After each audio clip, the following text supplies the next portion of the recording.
This week's episode of Aussie Tech Heads is brought to you by Start New Company. Register your company immediately today with ASIC. ABN, TFN, GST registration is also available directly from the portal. Also set up your family trust and self-managed superannuation fund and more. All at startnewcompany.com.au. Follow us on Facebook at facebook.com/startnewco and keep an eye out for our regular specials. Start your new company now within 10 minutes of lodgement. All legal company documentation provided after registration. startnewcompany.com.au.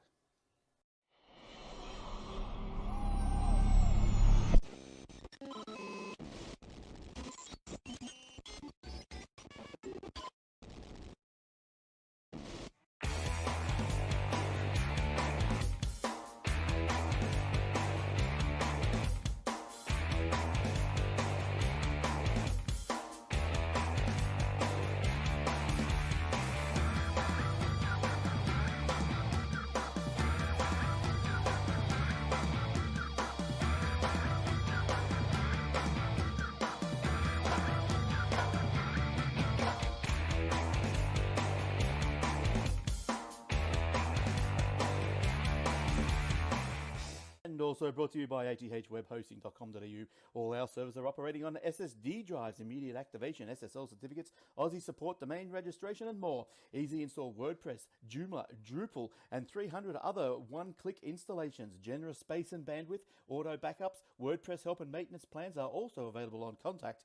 If your webpage is important for your business or your life, contact us today. Aussie support, secure services, athwebhosting.com.au. And now for the show. Welcome to episode 709 of the Aussie Tech Heads, recorded on 21st of January 2021. I'm your host, Jason Oakley. This is my co-host, Will Tompkinson. Hey, Will. Hey, mate. What's up, dude? Sky, the ceiling. Bunch of lights. Yeah, a heap of lights. And very bright lights. A fan. The temperature's I'm a big fan. The temperature is also up. Yes. Not for me, just for you. I just got a little fan going. You probably... your ACs are still broken. It's actually got hotter in the last half an hour. It was 27 when I first came in here. It is now 28.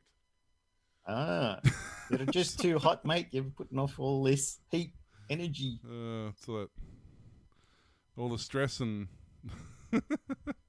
perspiration. You got most of your stuff from your storm damage sorted now? The windows have all been measured and they're being built at the moment. So next couple of weeks, hopefully they'll all go in. That'll be the bulk of the issues. So there's still a few. Got all the solar stuff done, so that's good. We're not going to have any more. Well, this will be the last power bill. After this, we'll be back in credit again. Sweet. And there's a few other little bits and pieces, but they'll, got to get the guttering done. But that's not a huge deal. That can wait. So And your little fella's nearly ready for school? Yeah, he starts prep on. Is it Monday? Yeah. I saw the photo. Wednesday, sorry. Monday's student free. Monday's student free and Tuesday's the public holiday. So, but yeah, so he starts on Wednesday and got him all his uniform and he looks like a real kid now. I don't know when that happened, but they grew up too fast, damn fast. I'll tell you what, I swear he was only like this big like a couple of years ago. Yeah. He's so starting prep next year and just don't break things like Daddy does. Like no arms and he's already broken his arm. What are you talking about? Yes. No more. He broke his swinging on the monkey bars and what have you. He broke his arm. He fell out of bed. So I've seen the pictures of how he sleeps, and I'm not surprised that he's fallen out of bed. He's sleeping upside down and sideways and across and with your head on the clothes basket off the end of the bed. Oh yeah, he does some good tricks, I tell you. He's it's not comfortable. It's not. He's nearly going as fast as these bloody sea monkeys you got for Christmas. How are they doing? They're obviously like they're little krill or something, but like brine shrimp. Yeah, they're actually like getting pretty big. Like you can see them. Just straight up, you don't use a magnifying glass anymore. You remember when they were all in the comics? Yeah. Every comic you bought had sea monkeys. Sea monkeys. I had a couple of sets of them over various. Yeah, over 2 or 3 years, I had a few of them. Never did. So, what? Yeah. No, you can't see There it. he is. Head off the end of the bed. Not only off How him. do you sleep like that? Oh, somehow, I don't know where that pillow came from. Somehow he's got my pillow out of my room, put on top of the clothes basket. Well, if it works, right? He's a classic. We should probably give a little plug. Amiga Addict magazine issue number 2 is out. So if anybody's got an Amiga, likes all the old retro-y stuff, they did an interview with DMA Designs all about making lemmings, which is pretty cool. And they had Amiga Bill last time. He's well known in the Amiga. I think he does a lot of YouTube videos and stuff. So he was on the front of the first issue, but this one's all about lemmings and DMA Designs and stuff. So I got mine. It was £4.50, whatever that relates to. But $37. Yeah. PayPal does all the conversion, so I don't worry about that stuff. It's just like, here's my money, give me the Amiga cool stuff. So they talk about all the new games and programming systems coming out and all that. It's just like all the old Commodore user magazines or Amiga user and Amiga format that used to get back in the day. Yeah, I didn't, because I didn't have an Amiga, so... Oh, I kind of did. I was actually watching a guy on YouTube the other night using the MIDI synth for the Commodore 64s. Yeah. And he, in his background of one of his videos... Hi. Shush. In his background of one of his videos... Actually, this is the video here. You can see, like, he's using the Commodore 64 as a MIDI synth. But if you look in the... Over on the right-hand side down the bottom, he's got an Amiga 500 sitting next to a Commodore 64 with a CRT above it. And that's how that was how my setup used to be. I used to have a two-way switcher where I could switch between them. Oh, yeah. So that brought back memories. It's actually What's his really name? This is Espenkraft. ESPENKRAFT. He basically goes through and teaches you how to use the synthesizer module, the Messiah card. Oh, I haven't heard of that one. And I saw somebody posted on Twitter today that they did a video on using the synthesizer, but he wasn't a musician like this guy, so he's like, I don't know what I'm doing or how to make music, but I made sound come out of it, so that's good. So on the Commodore 64, that's the screen. Nice. Of the that's synthesizer. Really good graphics. And then once you've got the sound you want, you patch it down to the keyboard and you play it through the keyboard. Yep. He uses a joystick to all these numbers and stuff that here he uses a joystick to adjust the numbers up and down and left and right and whatever. And it goes through and it's got, different options of things you can do. Preset instruments and stuff like that. But you've got sequencers and mono synthesizers and bass lines. But then at the end of it, obviously... all the different versions of Moog. See, his Commodore 64, there's 2 audio chips. He likes the 8580. He reckons that's the better sounding chip. Yeah. And then after that, he goes through and pushes it all across into his workflow and records all the tracks and comes out with music at the end of it. Nice. It's I have to check that one out. Yeah, he's got a lot of stuff. Links in the show notes, right, Mr. T? Yeah. Sure.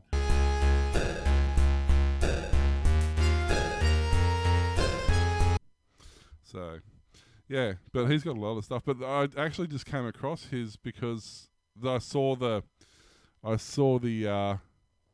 Commodore and the Amiga in the bottom corner. I'm like, hey, I used to have that set up. But the one thing that did come of this was the musical keyboard for the Commodore 64 that I'd completely forgotten about. One that's overlay on the keyboard. Yeah, and I hadn't until I saw this clip.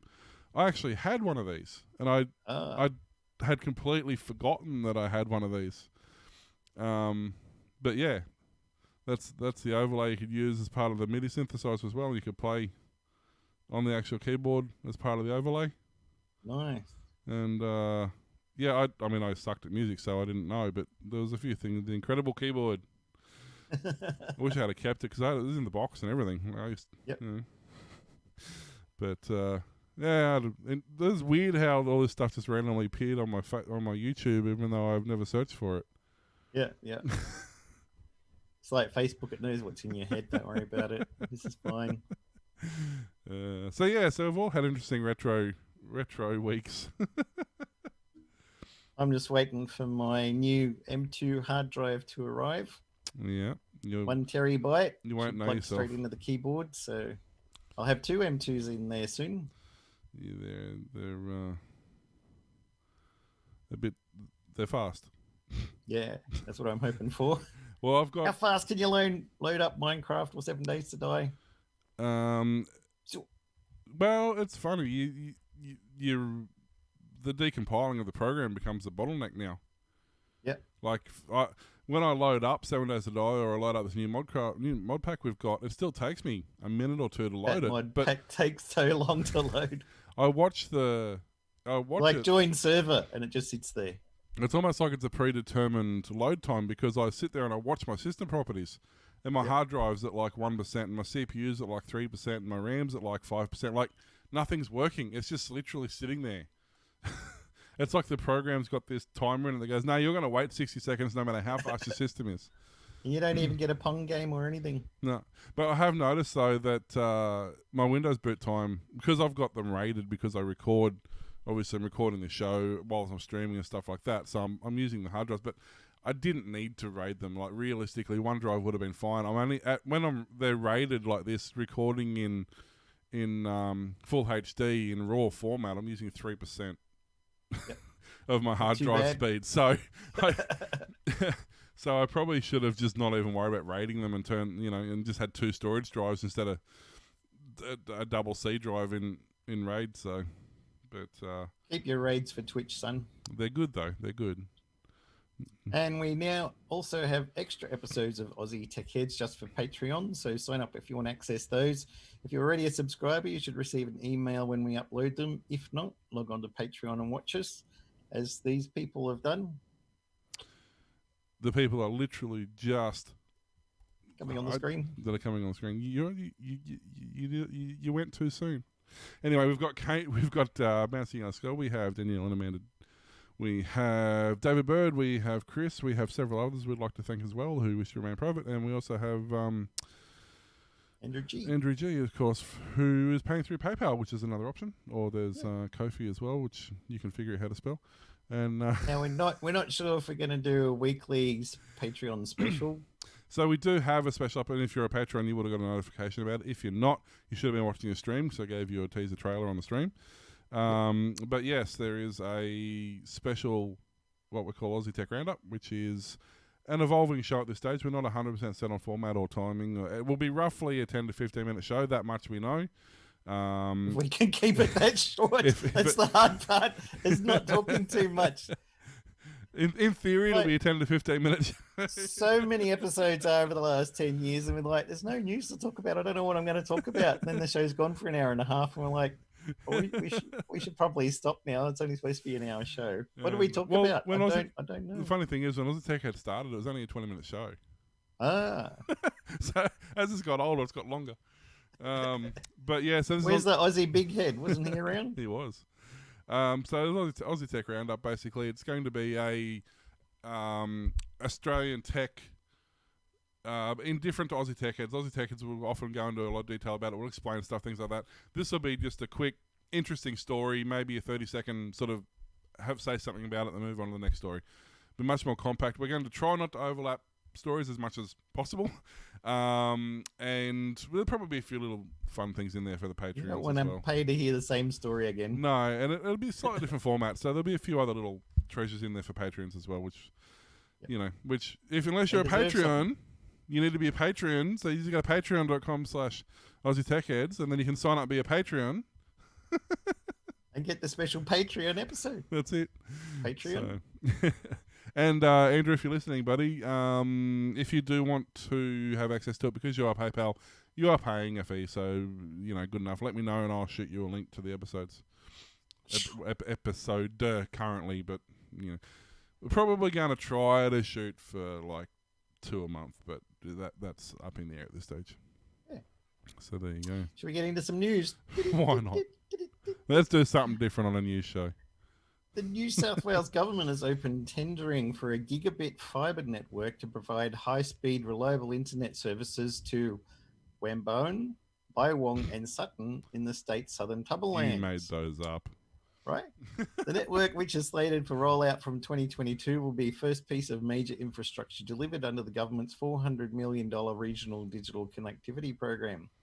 The program, first announced with a budget of $50 million back in 2017, but later bolstered with additional funding, aims to improve telecommunications infrastructure in underserved regions of the state. Connectivity gaps in regional New South Wales were highlighted in the government's most recent state infrastructure strategy, which also makes it clear this will continue to widen without intervention. The government has put the digital divide down to a combination of inadequate infrastructure and lack of compelling commercial incentives for private operators. Given the ever-increasing demand for digital connectivity, researchers anticipate that without intervention, the digital divide will continue to grow. To remedy this, the government is calling on suppliers to install and operate a fibre-based network to replace the satellite internet service that currently serves these three towns. Tender documents reveal the government is seeking a range of proposals from suppliers outlining multiple solutions, including an all-fibre response and a technology innovation response. Suppliers will be expected to both design and construct the fibre network, as well as any related backhaul, and operate and maintain it. The all-fibre response, considered the conforming response, will consist of fibre backhaul to Canberra, intertown backhaul, a spine network, and lead-ins for properties. So hopefully they'll be able to fill in the missing gaps for people who just can't get any good broadband anywhere. But the NBN's perfect, and there's no need to change it, and we haven't got to spend any more money. The rollout is 100% complete. Yeah, They announced that last week. I mean, they haven't actually finished the rollout, but once they finish the rollout, the rollout that they've said is 100% complete will actually be 100% complete, even though it's only 80% complete. There's only like 300,000 properties that can't connect all over Australia, right? That include people who had really good ADSL and now have really crappy NBN. Yeah, but that 300,000 was. Whoops, there goes my mic.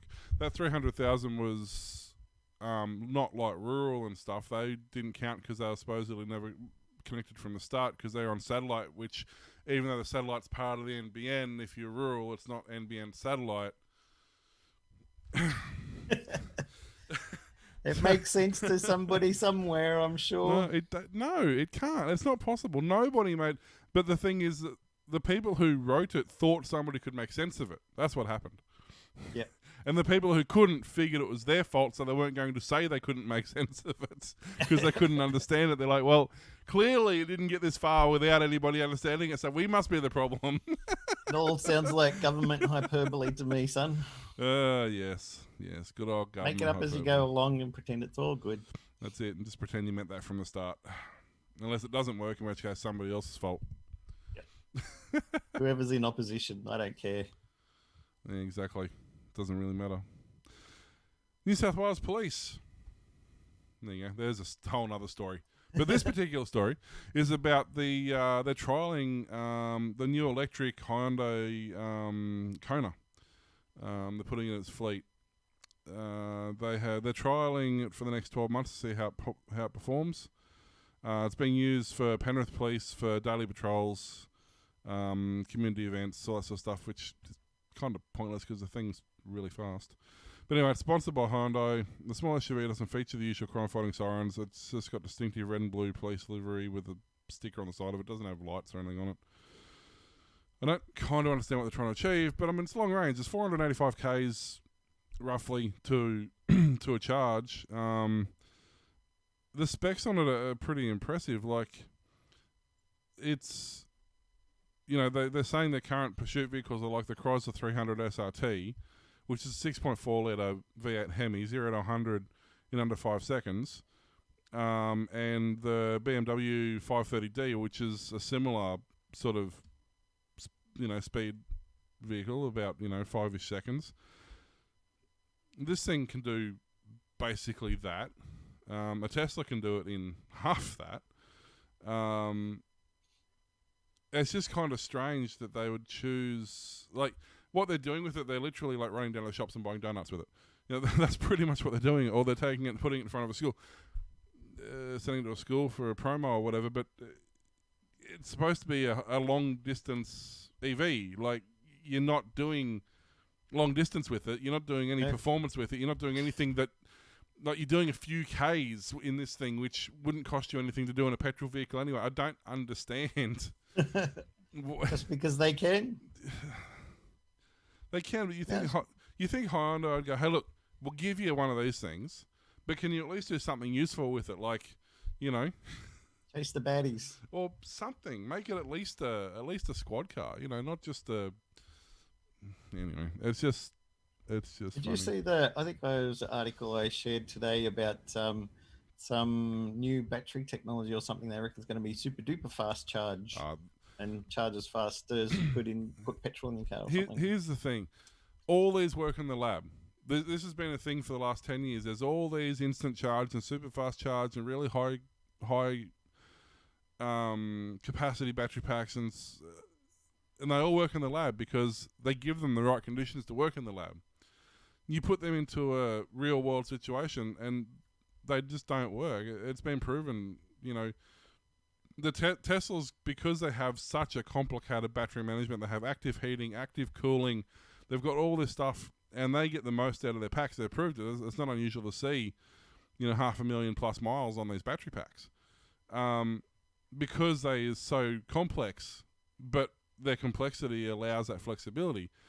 Most of the EVs, a lot of them don't even have, like the Leaf and the Mayev and a lot of stuff like that, don't have active cooling or active heating. It's all done passively, which means the battery pack's restricted to the parameters it can charge in. A lot of these packs, they're spruiking the lithium graphite packs and things like that, are great technology, and they work flawlessly in the lab when you give them the exact conditions they want. But in a real world, they're just not going to. They just don't function. And the ones that could potentially function in a real world scenario are so cost prohibitive that nobody's going to implement them. So, you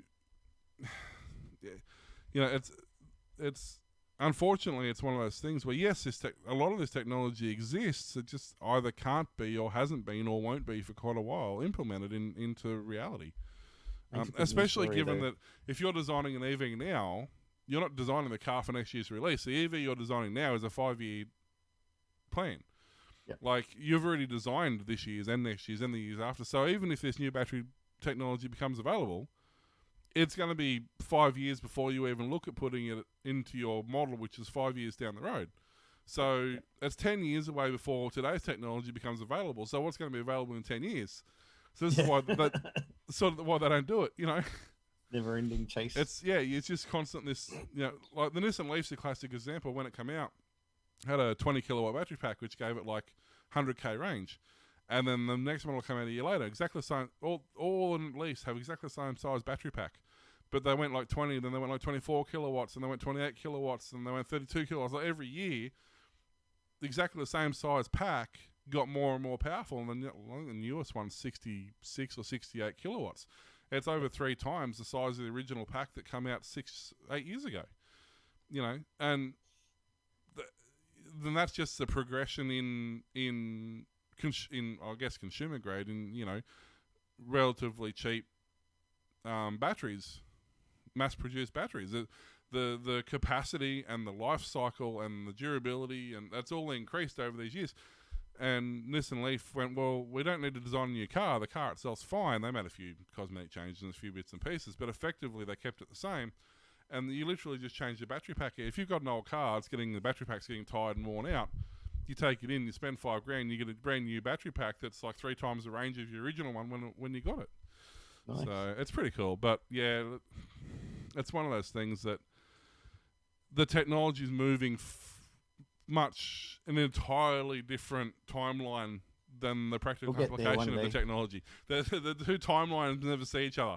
They're all one's always in front of the other one. It's just like, won't happen overnight. or it just won't happen. Yeah.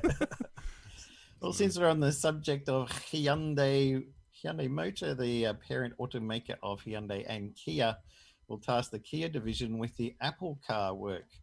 The brand also said on Wednesday it's looking at cooperating with foreign firms surrounding self-driving and electric vehicles.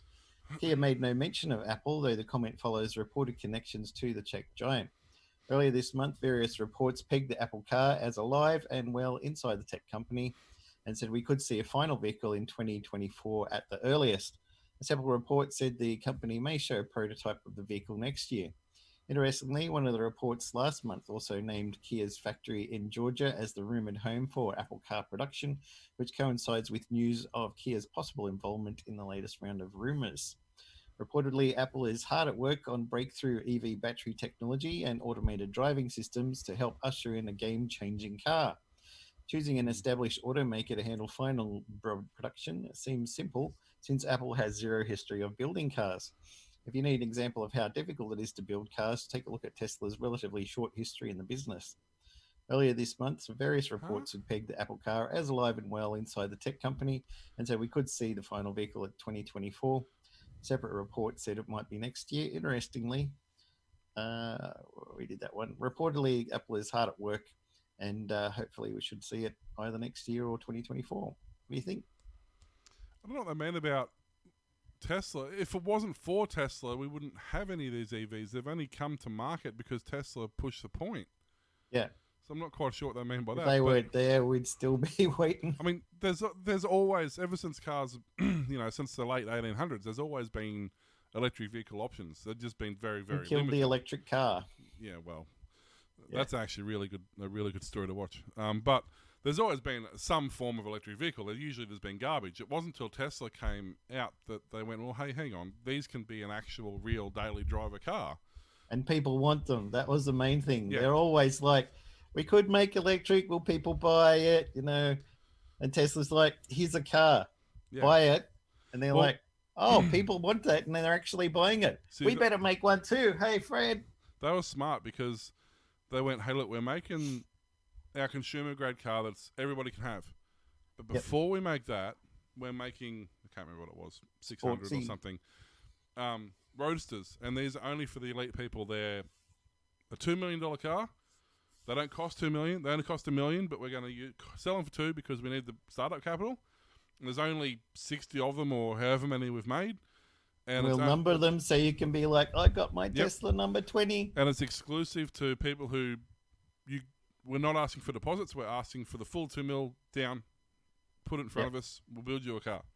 And they sold them all. And that, if it wasn't for the balls to do that, Tesla wouldn't exist. But because he did that, he got the fanboys, he got the geeks, he got the nerds, he got the people who are interested, who have public... Jason Calacanis. Yeah, exactly. You got people who have public push and public, draw. And then once they go, hey, look, we're bringing out a family sedan. It'll be out in 2 years' time. You guys can pre-order. Give us $10,000 a pop. You can all pre-order your cars. Yep. And they did because they had this push behind these vehicles because of the ones they'd released. It was the smartest thing they've ever done.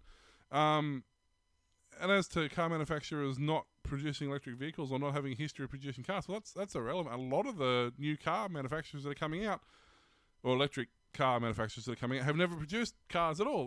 They're like tractor companies, and they're like, so it's a whole new world for them as well. But in saying that, look, Google toyed with the whole self-driving thing at least 10 years ago, if not more now.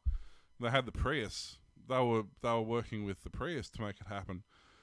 And then they kind of realized, well, hang on, we don't really need to, because all we need to do is sell our tech to another company that wants to use it. Yeah. So their mapping services, their satellite, all the technology they had that made this function was their draw card. And all the electric car companies, all the people who wanted this, whether it's electric car or otherwise, they bought this technology from, or the rights to this, use this technology from Google. So didn't a lot of it start where they had just groups that would try and compete to make a car that would drive through the desert automatically, so they didn't have to worry about people running across the road and stop signs and speed and stuff. They just got all these challenges for people who are in science in university and stuff. See if you can make a car that will travel across the desert by itself. Yep. We'll give you all the tools, all the resources. We'll give you everything you need. The only thing we ask at the end of it is that we get the tech. That's basically was their requirement. And that's exactly what happened. And then what really took off for them was when there's one guy drove a Prius self-driving across California. He made it over the bridge and around the off-ramps, and he went across, I think it was San Francisco? Yeah, he did. Drove from one end of San Francisco to the other and didn't kill anybody. And suddenly, this was the advent of the self-driving car, and all whether it was the Teslas, whether it was, a few of the other ones that have come out since then, like Rimac been in it, a few of the others have been in it, and they've all done, at least at the very start, they've all used that technology to start. So Apple may or may not actually end up fully getting behind this car. They might go to, it was Kia, wasn't it? They might go, hey, look, we're going to give you $100 million, and this is the technology we have so far. Put this into your car. Put our badge on the first one you release, on the first model you release, and then after that, all we want is we just want a certain percentage back on the vehicles yourself for using our technology. Kind of like Google with their phones. They get LG to make it. They get HTC to make it. Whoever can offer call it a Google phone. That's it. Yeah, whoever can offer the best product that's going to do what they want it to do, they don't necessarily have to develop them themselves. They just get the key points across that they want to happen. And put their name on it. And then, but that starts the ball rolling then. Because from that point on, it doesn't matter Kia developed the first Apple car, then the next car's going to be fantastic. It could be a piece of crap, but everyone's going to buy it because they developed the first Apple. It's that, the snowball effect. So it's really smart. I honestly don't expect to see it. Well, I say that. I didn't expect people to upgrade iPhones every 6 months either, but hey, what would I know? So I can see some executive upgrading his iCar with his iPhone and his tablet and his iPad and his iLaptop and his iHelp. Need to put fins on the back of the car so it looks like a new model. That's what I mean. I can see them upgrading every 12 months, just like it's a package deal.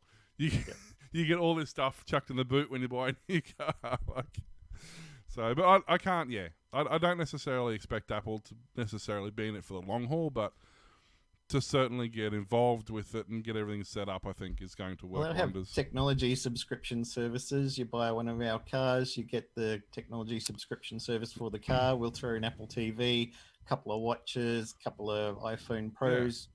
Bang. Well, I mean, subscription service on a vehicle isn't. I mean, it's effectively a lease plan, isn't it? If you're a corporation and you want a business or a company and you want a car, you lease a vehicle for 3 or 5 years. And the Tesla, whilst some bigger companies do it, it doesn't get that done often because it's such an expensive car. But if you had something like the one of the Kias, which, let's face it, it's not a luxury car. They're not bad. They're perfectly fine. And if you've ever seen their latest Kia Carnival, man, the stuff that they've packed into that is absolutely insane. I've driven one of them. That was fun. The amount of stuff they've got in them is ridiculous. But the thing is, it's going to be a cheaper car. So for somebody to lease, as far as the business goes, for 3 years, so now suddenly you're an executive, and every 3 years, you are getting a new car and a new phone and a new laptop and as a bundled deal from a package deal standpoint. Yeah. As you say, a subscription service, effectively you pay what would effectively be a lease agreement. You pay $100 a month or whatever it is, and every 12 months or 18 months or 2 years, whenever the next model comes out, they take the old one and they give you the new one. Next minute, all the taxis and Uber cars are old Apple cars that executives don't want anymore because they need the newest, latest one. Well, that's what happened with all the gas cars and that, didn't it? Pretty much, yeah. I mean, you won't find an Uber or Uber, you still will, but you won't find a taxi that's not either a hybrid or an electric vehicle now. Apart from their maxi taxis, and even some of those now are starting to be hybrids. Because of that exact reason, you look at the life of the vehicle versus the running cost over the life of the vehicle, and you can't do better than an electric vehicle. There is no maintenance. Well, I say none. There is very little maintenance on an electric vehicle over the life of the vehicle. Yeah, very, very few exploding engines like what happened to that guy. Did you see in the news this week? Last year, this guy, I think he was in his early 20s or something, won a $160,000 sports car and got his friends to film him revving the guts out of it to try and spin the tires. But traction control was very good in stopping that from happening. So instead of the back tires spinning a lot, the engine blew and all this fire starts coming. And there goes a $160,000 car that you won in a competition. Yep, exactly. Yeah. No, you do get the odd fire, but statistically it's far less than a Well, this wasn't an electric car, but I'm just saying. I'm saying in EVs you do get the odd fire, but statistically it's far less than in an internal combustion vehicle. So, yeah. But I think that the short answer is Apple would be silly to not have a go at this. And so, I mean, the worst thing that happens is they only sell, a few of them, and then they become a collector's item, and they become worth 10 times more than they were when you bought them in the first place. Yeah. So it's not. It can't end badly. The worst thing that happens is they just don't do another one. Yeah. They've done that before with a lot of things. Apple tried it, didn't work. Yeah, we'll just throw that one away and start a new thing. Not like Google has kept up with every single thing it's ever made. No, that's right. No, we don't support that anymore. What do you mean? I paid $5,000 for this. Yeah, don't worry about it. Buy another one. What was the Apple we were talking about the other day? The palm thing, palm pilot thing they did. The Newton. Yeah. Example. Beat up Martha. The example of only doing something once. Take a note later. Beat up Martin. Beat up Martha. Stupid thing. Yep. Simpsons did it. First. So we've been talking on and off for the last few months about this stupid media bargaining code that the government still wants to go ahead with because they're brain dead. So if you haven't been not aware of what it is, basically the government is going to say to... Or Rupert Murdoch. So the government is going to say to Facebook and Google and Twitter and Instagram and insert favourite social media site here, that basically if you link to or promote any news, because... Yeah. What is news? Any mainstream media, I guess. Purporting to be a news site. Yeah. Where they actually, have the hide to say we have reporters working for us. But basically, if you any news site or media site or mainstream information site, except ABC. No. They said no ABC is going to get any funding from this. Yeah, but AC is just not getting any funding. At all. Yes. Including right. this. Exactly. Like, if you put an ABC news story, that's fine. Anybody else, we want money. But basically what they're saying is that, so you have to pay to not only have that story on your server, you also pay per click for the person that goes there. Kind of like Google already does. Except they want more money. And just the act of actively linking to that site costs you money. And then clicking on that site also costs you money. And then if that site's running Google ads, that also costs Google money because they're having ads on the site that are being paid for again. So they're triple dipping. But basically, they're all starting, Facebook, Google, Twitter, they're all starting to actually come together on this particular thing, and they're basically saying, look, it's one side and it's unworkable. They're now working with the ACCC. They've stopped trying to talk to the government because why not? So they're basically working with the ACCC now, and they're trying to say, look, this won't work, and all that's going to happen if you implement this is you're not going to have any traffic to your news sites because we're not going to pay for it. We're just not going to have them. And they're all doing it for different reasons, obviously, whether it's funding or whether it's legitimate reasons. But what they're citing are real-world concerns that actually are issues. They're saying that you're putting search is at risk. You're putting the freedom of information at risk. You're putting the chance of somebody finding information is being reduced, especially because it only applies to Australian news.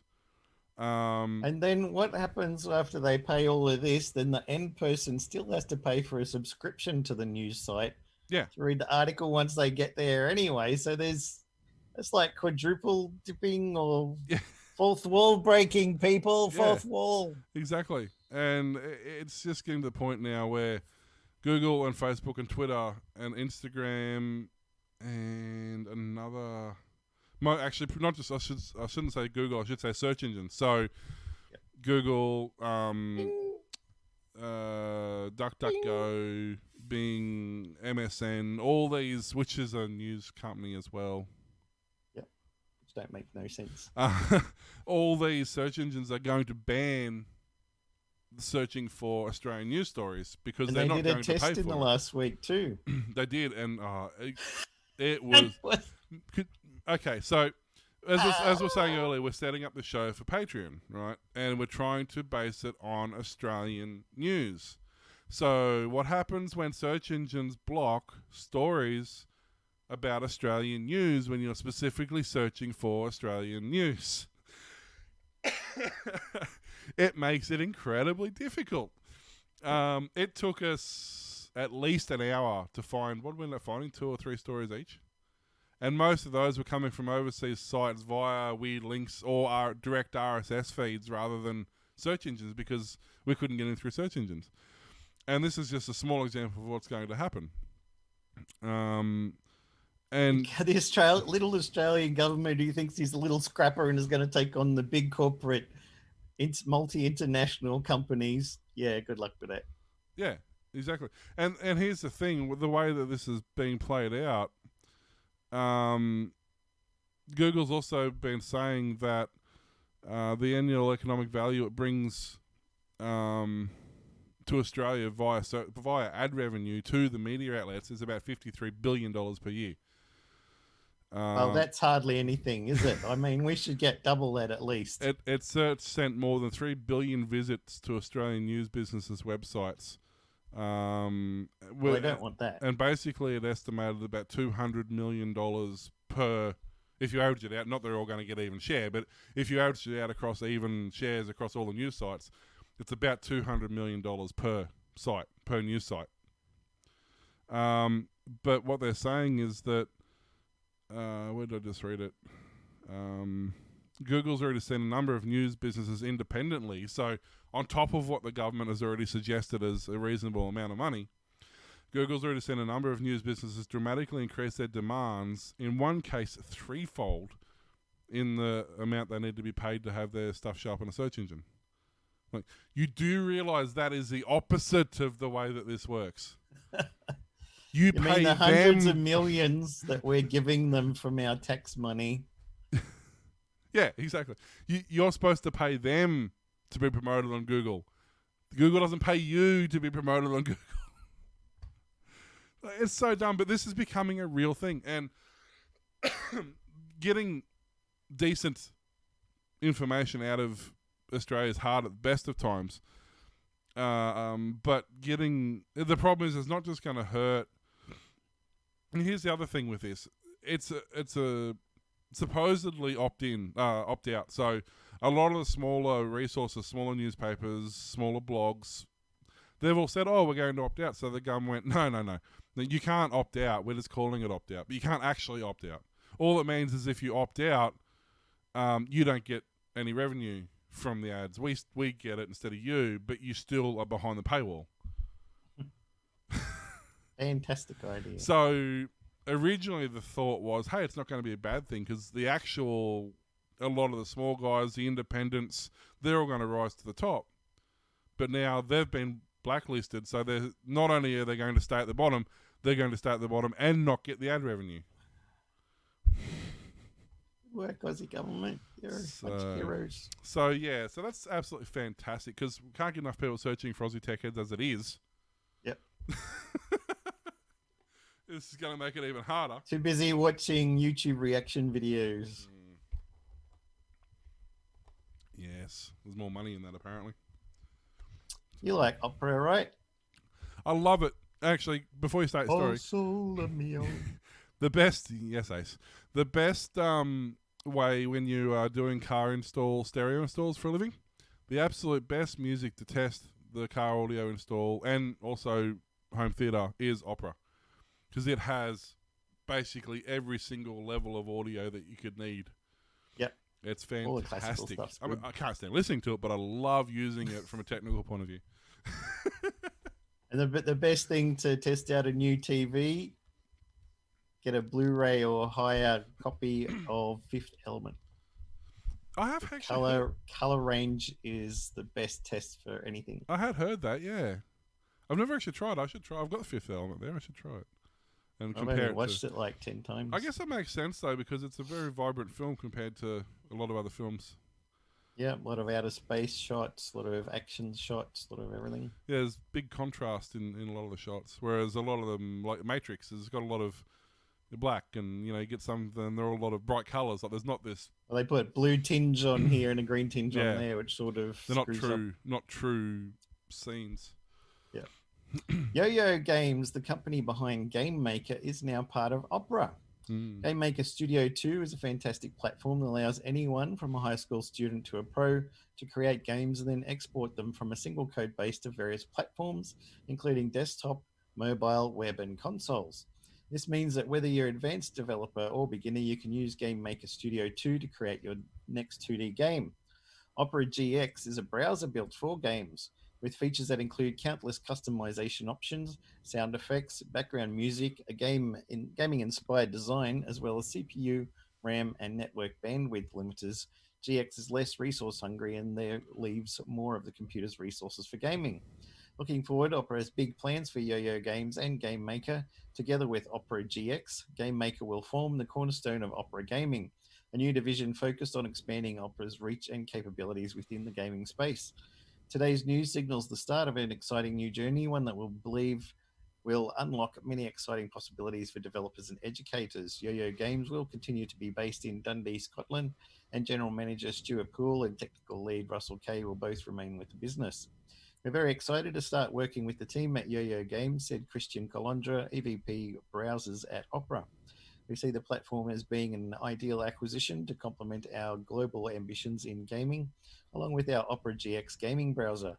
We look forward to further growing Opera GX and to driving the growth of Game Maker, making it more accessible for novice users and developing into the world's leading 2D game engine used by commercial studios. We're also thrilled to find future synergies between Yo-Yo Games products and Opera GX.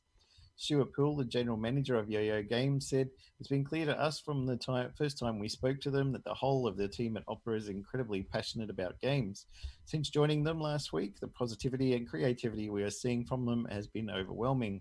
We've always had a big plans for improving Game Maker across all platforms, both from perspective of improving accessibility and further developing the features available to commercial studios, and now we can't wait to see them arrive much sooner." Yeah, I was actually playing a bit with this at work today. It's really it's perfect timing. They've just killed Flash, and they've killed millions of little fun, quick, easy to play games. Yeah.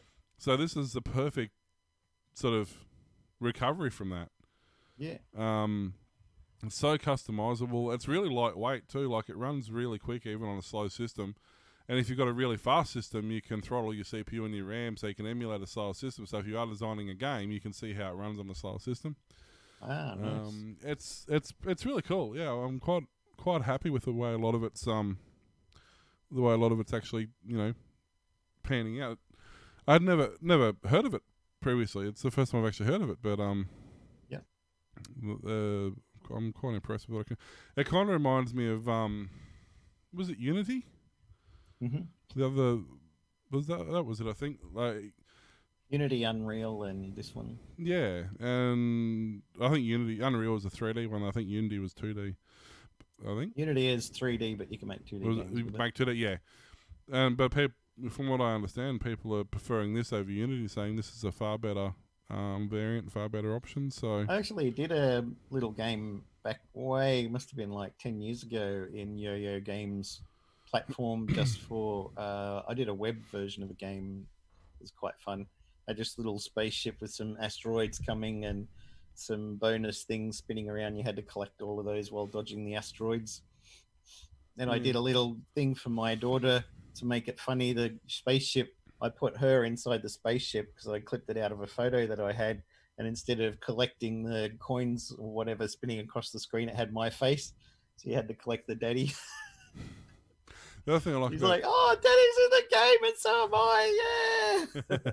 When you're 5 years old, that's quite good fun. Yeah. The other thing I like about it too is that the obviously Opera's got its own extension store, but it's fully compatible with the Chrome extensions as well. So if you've got your favorite Chrome extensions, they work flawlessly in Opera as well. More secure in a free VPN too, right? Yep. I don't see a reason to not have it, honestly. Other than the fact I can't bother swapping my data across, which is a me issue. It's literally a one-click thing, but I just can't be bothered. Click, import stuff from another browser. Done. Yeah. Screw that. Yeah, it's too hard. Too easy. Too easy. Maybe that's the problem. Maybe it's too easy, yeah. Yeah. If I'm going to spend time doing something, I want to make it sure there's a bit of an effort in there. So, well, speaking of first in browsers, Brave becomes the first browser to add native support for the IPFS protocol. Ah. So there you go. And on to the next story. Did you? So, it was released in 2015. IPFS stands for Interplanetary File System. It's a classic peer-to-peer protocol similar to BitTorrents, designed to work in a decentralized storage systems. Allows users to host content distributed across hundreds or thousands of systems, which can be public gateways or private nodes. Users who want to access any of the content must enter a URL into the form of IPFS/whatever. Under normal circumstances, users would download the content from the nearest node or gateway rather than a central server. However, this only works if they have IPFS desktop app or browser extension. Wow. Brave says that the version 1.9 users will be able to access URLs that start with IPFS directly from the browser with no extension needed, and Brave will natively support it going forward. So some major websites like Wikipedia have IPFS versions. Users in oppressive countries, so which Australia is fast becoming, can now use Brave's new IPFS support to go around national firewalls. So, yay. So basically, now if you go Brave, you not only don't get ads, you don't get tracked because it has a VPN, you also get BitTorrent straight from the browser. And you can also pay people's websites using crypto-backed tokens. Yep. So Brave is definitely becoming very, very quickly a very high... I mean... Might have to switch. I haven't installed... I do use it, but it's one of those... on my phone. Yeah, it's one of those things I just don't find myself... Because I've got everything in Chrome. Like, love it or hate it, that's where my infrastructure is, because that's where I've got everything. You know, I've got the extensions I want to do what I want. I've got the passwords all saved. I've got all my sites cached. I've got, you know, and is it great? No. Is it secure? No. Is it fast? Well, yeah, okay, it's fairly fast. But I would much prefer to not be using it, but I'm so sort of down the rabbit hole with it now that... Yeah. And I've already got an Opera account that I use. Our store at work uses the Opera account for that. So there's one Opera account. We have the Firefox account, which is our other store's account. Then I've got the Chrome. I use Canary, and then my wife uses Chrome. So we've got 4 browsers already on the one system to run 4 separate accounts, because heaven forbid you actually want to have 2 accounts on the same browser. That. And so Brave's just going to add another, another one to that. So I should really do it, but it's complicated. You know that status that comes up and it says, "What's your relationship?" Well, it's complicated. So how much time we got now? I haven't been 54 minutes we've been recording for. Been streaming for 3 hours, so those people who didn't join us on the stream earlier, no excuse, none at all. Federal Communication Commission's repeal of net neutrality rules, which had required internet service providers to offer equal access to all web content, took effect on Monday. The rules enacted by the administration of Barack Obama in 2015 prohibited internet providers from charging more for certain content or from giving preferential treatment to certain websites. FCC Chairman Ajit Pai has called the Obama rules heavy-handed and mistake, but now he's gone, so we don't have to worry about those things anymore, right? That's how it works, I'm sure. Yeah. They'll try and roll it all back, and hopefully they'll get back to something decent instead of charging people out the wazoo for stuff. I just thought I'd throw a quick one. But no, it would have the opposite effect. It would now mean that you can charge the people who want more twice as much as the people who don't want as much. I think that's how it works, isn't it? Something like that. And also, a quick one I'll throw in. The recently updated website for President Joe Biden's White House carried an invitation for tech specialists savvy enough to find it. Hidden in the HTML code on www.whitehouse.gov was an invitation to join U.S. Digital Service, a technology unit within the White House. If you're reading this, we need your help building back better, the message said.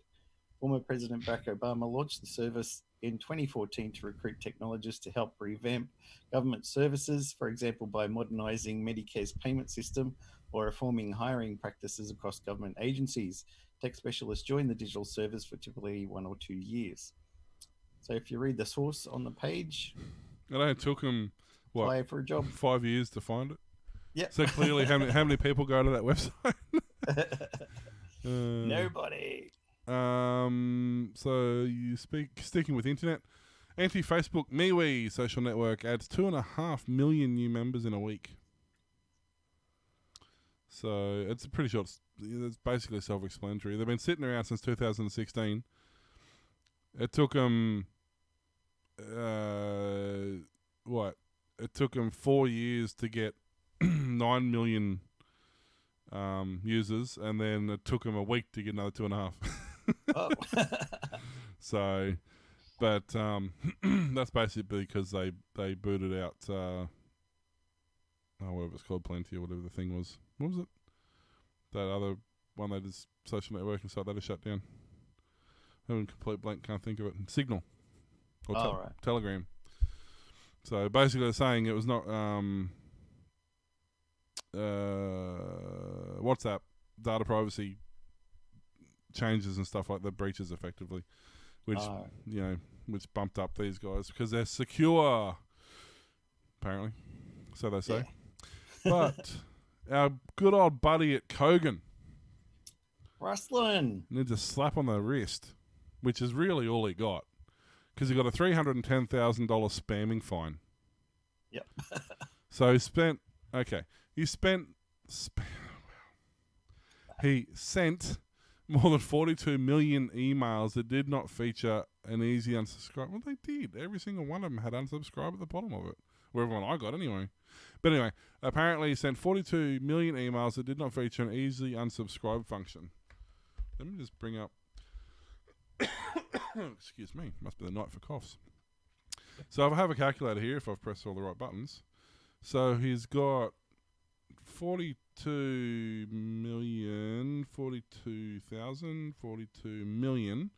divided by 310,000. So each one of those emails cost him $135. Oh. How much He needs more? a cheaper provider. How much more money do you reckon he made than $135? Thousands. Exactly. That's my point. Like, it's just a loose change down the back of the lounge like sort those of deal. big tech companies. They're like, you ripped off your customers $33 million. For that, the court orders you to pay $500,000. Yeah. Oh, well, we'll never do that again. Yeah. You only made $32.5 million profit. Well, I mean, okay, it has probably hurt them a little bit because last month they got fined $350,000 for misleading customers by inflating the prices of products and then promoting discounts. Yeah. So, like, every other retailer in the world got away with it, but apparently Kogan got in trouble for that. But once again, I mean, here's the deal. So let's say you did bump every price up by 10%, you then offered 10% off everything, you're still selling everything at full retail price. You must have sold, according to the little pop-up that comes up every 3 seconds on Kogan, they're selling, items very, very fast. Somebody in South Victoria bought, I don't care. So, they've got to have made more than it's cost them. It's kind of one of those things, Like the ACMA alerts put businesses on notice, address customer concerns, we investigate under the law. We acknowledge that Kogan fully cooperated with the AMC in the investigation and took actions to update their unsubscribe feature. That's it. That has made it one font size small, bit larger. There it is. It's there now. You can stop complaining. Yeah. But here's what I don't understand, and this is the part that confuses me about this whole process. Apparently, now, you're not supposed to send cold calling emails. You can only, under because we get this notice all the time through work, because we store email addresses.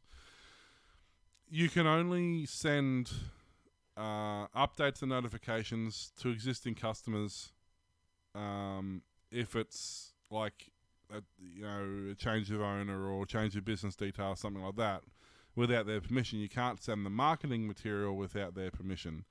Mm-hmm. So all our transactions at work have a slider saying yes or no to marketing, and they'll get like 2 emails a year. One of them's like a Merry Christmas thing saying here's 10% off, and then one's like mid-year, just an update.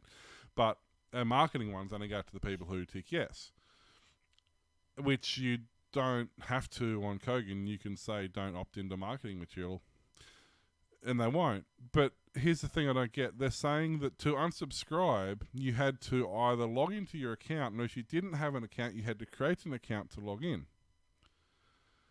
So my question is, if you don't have an account, then how are you receiving? How are you getting? I would be, if I was the ACMA, instead of going crook at them for having an unsubscribe button that's too small, I would be saying, hang on a minute, how are you getting details of customers who don't have an account with you? How did they subscribe to something? That would be don't have the account? My concern. That's kind of where I'd be coming from. All I can think of, maybe it's one of those sign up here for our newsletter, type in your email address and not that I've click noticed. the I accept. As far as I know, it's only on account creation. No, they don't have it. Well, not that I've seen. But hang on, they do have affiliates. Like, for example, Dick Smith is a Kogan affiliate. It's just the same website with a different theme on it. People this week are like, why is Dick Smith Electronics selling Converse this week? And you get ads for shoes and stuff. You're like, yeah. But that's what I'm wondering, if maybe when you, like, if you go to the Dick Smith website and buy something from there, for example, then you get ads from Kogan. You get ads from Kogan because they're pretty much the same company, you know what I mean? So maybe it's something like that. Oh, they've got the Atlas convertible on sale for $300. Wow, that's cheap. Sorry. Speaking of Kogan spam, they've got the convertible 11.6 laptop with Windows 10 Pro. You know the convertibles that flip fully inside out? Yeah. Normally $429 down to $299 for back to school special. Sweet. That's actually pretty good. I'm not going to lie. That's what you needed for your son, right? No, not this year. No, he's only in prep this year. I bet you next year, though. I bet you he'll need a bloody laptop for next year. It's a back-to-school deal, so if you need it, this is for my son, yeah. You know what I actually want to get? I want to get the Kogan Ultra Freeze ice cube maker. It's $140 and it makes 100 ice cubes an hour. I want that so bad. Do I want that? I'm sick and tired of filling ice trays. I don't want a fridge that does it. I've seen so many things where somebody's gone on holidays for like 5 weeks. They come back and there's been a leak and suddenly the whole fridge is full of ice. Yep. I've had it happen. That's why I don't have a freezer that has it built in. But I want a separate unit that sits on the counter so that when I go away, I can turn it off. But when I want it, it produces ice when I need it. Because there's nothing. We've got a chest freezer. It's ice. Yep. So to get into the chest freezer, you have to pull everything out from the top to get the stuff underneath it. So you got these ice cube trays that are liquid, and you look in the chest freezer and go, well, I can't get in there for the next 6 hours. No. Oh, dear. So, But yeah, so I don't know. So if you got a Kogan spam email, click on it and see what they got. Basically, because who knows what you're going to find? You find all sorts of cool stuff. Usually good. I will say they've got their, what are they calling it? Their VOP or something or other now. Oh, right.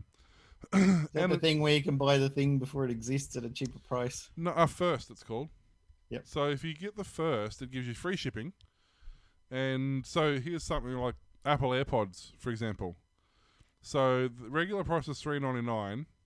They're currently on sale for $3.50. But if you're a first customer, actually it's $3.50 plus shipping. If you're a first customer, they're on sale for $3.09 with free shipping. There you go. And first is only $15 a month.